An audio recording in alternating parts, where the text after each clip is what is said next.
Hello, my name is Tom O'Kane from Cae Tan Community Supported Agriculture. I'm sorry not to join you in person there today, but I'm going to just run through a brief presentation on the work that we do, and then I'm going to follow that up with some points on how I think this kind of work could be explored further and supported further within Wales. So what we do in brief, we grow veg, we host trainees, we have lots of volunteers, we work with the community in lots of different ways, engaging them within the production of their food and sharing the responsibility and rewards of how that food is produced. We work with schools, we run a schools program, we have a schools officer who runs that, and we deliver advisory and training to individuals and groups. The farm we're on is 9 acres over 2 sites. We supply 135 households weekly all year round. We employ 2 growers, 1 education officer, and 1 person within admin. In the last 9 years, we've hosted and kind of supported to move on about 12 trainees. And we have an incredible group of local volunteers, as well as international volunteers who join us every year for 7 months. And this year, one of them's actually staying on for pretty much 12 months or longer. So how we got started. So it is a tricky thing to set up a project like this. It does require a lot of work and a lot of time. For me, actually, I had to give up a year of employment pretty much and work voluntarily just to get things off the ground. And then we were really fortunate in all sorts of ways. We were fortunate that the land was gifted to us for the setup period. So we had a landowner who really liked the idea of our project and wanted to support it. And he said we could have the land for free for that setup period. And then after so many years, once we were making a profit within sort of 2, 3 years, 4 years, then we would start to pay him a percentage of our profits as a rental agreement. We did also apply for grants. So after that year of sort of working voluntarily, we got a core group a core group together, basically a group of directors who could support the development of the project. We got grants for eco-entrepreneurial grants, basically, which went to capital basis of the development of our project, the polytunnels and a few other things. And then we got grants for social inclusion. So we went to Awards for All, Environment Wales, Postcode Lottery, and lots of small pots of like social inclusion and environmental funds. None of them really wanted to support a land-based horticultural enterprise or agricultural enterprise. It isn't within their remit to do that, but they all recognize the value of supporting social development and social inclusion within that. So in a way, we used that opportunity to work with lots of groups to set up the site, get the project going. And it meant that we had a part-time income for myself and a trainee in the first year just to get it all off the ground. But that is not ideal. That's one of the things I'll touch on at the end. I think it's not ideal to have to bring in grants for social inclusion just to sort of get a project off the ground. I'd also say that actually we're no longer reliant on grants. That was just in the early years of development. And now we have our core income from the vegetables produces, it brings us in about 70,000 a year, which pays the growers and the admin. We do still bring in grants to run training programs and to do all the schools work that Jessie does, our schools officer. That is very much reliant on grants. Lots of volunteers. That's the last thing I'd say was essential in setting up, was having loads of volunteer support, not only from hands-on people at the field, putting the polytunnel up, getting the ground cultivated, getting produce grown, but also all the business skills and all those links to the local community that comes through having a really good group of directors. So how do we currently support trainees and new CSAs to set up if we want to see more projects like this established in Wales? So we have a 7-month hands-on trainee program, which is very, very practical. Trainees come and join us for the season, and they just do everything that you would need to do in order to produce a crop and keep that crop coming out of the ground for 12 months of the year. Within that, we do a weekly theory session, and that session is open to our trainees, but it's also open to our volunteers, and it's open to local school teachers who want to get more involved and take those skills back into the schools. We were lucky a couple of years back to have some funding support from the Land Workers Alliance in order to investigate the possibility of a future growers training program that could be a training program involving growers from across Wales. And we kind of worked out how that could be established, and then passed that back over to Lantra and the Land Workers Alliance, who got the program funded, and that's now been running for 2 years. And that basically involves all of the trainees on all the farms in Wales, including ours and 6 or 7 other farms. They go on 5 or 6 weekend visits throughout the summer, throughout the season while they're working, and they look at how, in detail, how a business works, how different growing businesses work across Wales. They get to experience all the social elements, they sort of look at the growing elements, understand just the nitty gritty of how each of those different businesses, which are all very different, but ultimately all growing food for the local community, they get to learn how those businesses are working.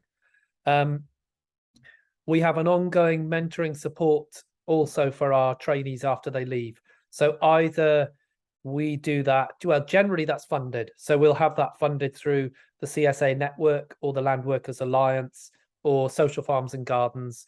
And sometimes individuals will find money themselves just to employ us to come and support them within their new enterprises. And lastly, that was sort of looking at how difficult it was to go and set up a CSA project. It's not obvious how to do that initially. So for me, actually, I decided to look at putting together a training program that would set out sort of 15 different key elements to setting up a successful CSA.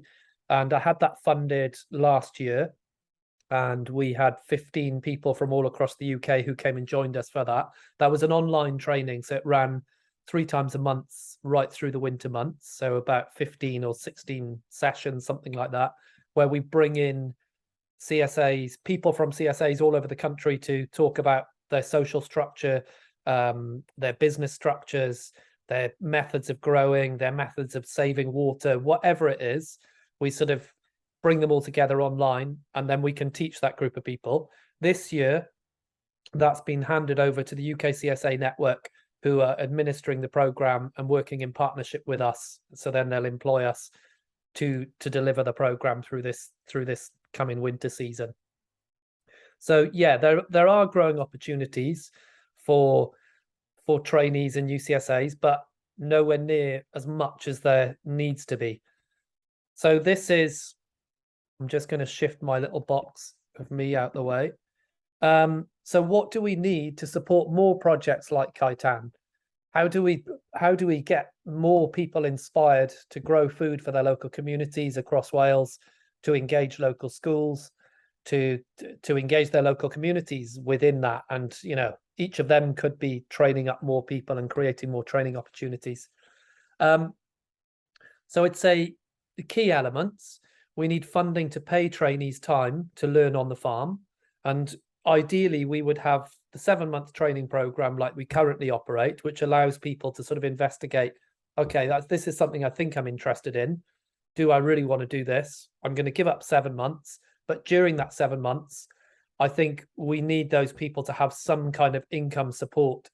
Otherwise, it just means that you only get a very small proportion of the population who are actually able to give up 7 months of their time to come and train. And for those who then decide, right, that's really what I want to do, and we as growers would think, actually, yeah, this person is very capable, we'd like to take them on for 2 years, really train them up, and then hand them on to the next step, to support them through the next step of setting up their own enterprise or joining another enterprise with all the essential skills they need to feel really confident doing that. So I think some kind of payment for those for those people through that period would be essential to make that accessible to so many more people. And then startup funding. I think we should have tapered startup funding for new growers initiatives. It's in effect what we did starting up, but we sort of ramshackle pulled it together from everywhere and anywhere we could find funds from. But there should be a core of funding to support trainees, to basically have capital grants and revenue grants, so they can set up their sites. They can be paid during that period where they set up their site, and that's tapered. So maybe after 3-4 years, all that funding comes to an end, and by that period, they're financially stable, their business is up and running, and they don't need that funding anymore. I think it'd be fair enough with that funding application to ask for a CV, look that people actually have got really the relevant experience, and also to ask them to supply a pretty comprehensive business plan, which would talk through how they would run with that tapered funding, how they would develop, and how they would step out at the end of that tapered funding with a truly sustainable enterprise that's going to support them and whoever else is involved in it. And I'd say within that, all scales should be considered. We've got really good examples of people working on half an acre or a quarter of an acre even, who are actually generating really good income from very high value produce, producing a lot from those small areas. So I don't think it should be stipulated how big an area people need to grow on in order to be viable. And then we should be making land accessible to new projects, every avenue possible, any council-owned land, any sort of Natural Resources Wales-owned land, any land that is available to bring into production, make that accessible to people. And then also within that, there's the whole planning process, which is a big issue for a lot of people setting up. It was for us, that actually there can be a lot of difficult hoops to jump through with the planning process. So I'd say make the planning process for setting up horticultural enterprise really clear, make the relationship between the planners and the farmer clear, so that actually that doesn't have to be a really big headache that can halt a project's development. Polytunnels, packing sheds, toilets, parking, all those basic things you're going to need to run your project. So yeah, get that clearly established and accessible for those growers. And lastly, I'd touch on a key element, kind of at the heart of it all, I think, of our training program and our work with the schools. I think the schools development, our schools officer is doing like a really important work, just making food growing visible to young people. I think every farm in Wales should be linked to a school. Every school should be linked to a farm, and either that's through supplying produce to the school, but as importantly, just making it visible to all the kids in those schools that actually this is where your food is coming from, this is how it's produced, this is a possibility if you want to go forward and produce food, this is a viable business, this is a viable future for you. So I think that should be core. And I should have made a note of that on the screen. I'd say that those education officers going into those schools, I think that should be just core funded across Wales. Every school should have a person involved in local food and taking that message into the schools, building the relationship between local producers and the school, building the awareness with those young children, and ultimately like building a supply chain of food from the community into those schools. So I'm going to leave it there, and I hope that was useful, and I'm going to hand over for questions. Thank you for listening. Cheers, bye.